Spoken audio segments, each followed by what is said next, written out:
नमस्कार, मी ज्ञानदा कदम. संध्याकाळी 7च्या बुलेटिनमध्ये आज काय विशेष हे अगदी थोडक्यात आपल्याला सांगते.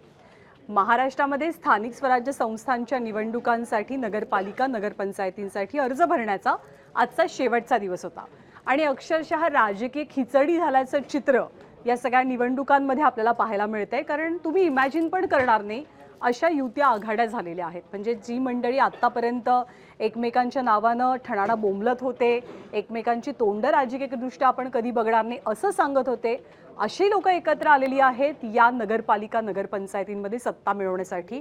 कुठे कुठे असं घडलेलं आहे की जिथे शिवसेना एकत्र आलेले आहेत आणि इतर वेगवेगळी कॉम्बिनेशन्स आपल्याला पाहायला मिळत आहेत. ते सविस्तरपणे 7 वाजता बघणार आहोत.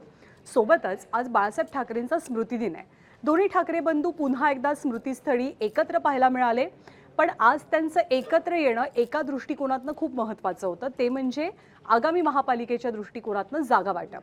कारण ठाकरे बंधू फक्त भेटतायत, एकमेकांच्या घरी जात आहेत, कौटुंबिक कार्यक्रमांना हजेरी लावत आहेत. पण युती कधी होणार, घोषणा कधी होणार, जागा वाटप कसं असेल याची उत्सुकता आहे.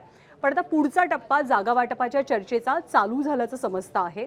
आणि आणखी एक महत्त्वाची बातमी आंतरराष्ट्रीय पातळीवरची. ती बातमी अशी आहे की शेख हसीना बांगलादेशमध्ये गेल्या वर्षी मोठा हिंसाचार झालेला होता आणि त्याच हिंसाचार प्रकरणी दोषी ठरवत शेख हसीना यांना थेट फाशीची शिक्षा सुनावण्यात आली आहे. आता राजकीयदृष्ट्या या गोष्टीचे भारतावरती कसे परिणाम होतील, कसे पडसाद उमटतील आणि खरंच शेख हसीना यांना फाशी होणार का, या संदर्भातलं सविस्तर वृत्तसुद्धा संध्याकाळी 7 वाजता आपल्याला पाहायचं आहे. तर अगदी थोड्याच वेळात आपण थेट एबीपी माझाच्या न्यूजरूममधनं भेटणार आहोत, महाराष्ट्र देशामध्ये न्यूजरूम बुलेटिनमधनं.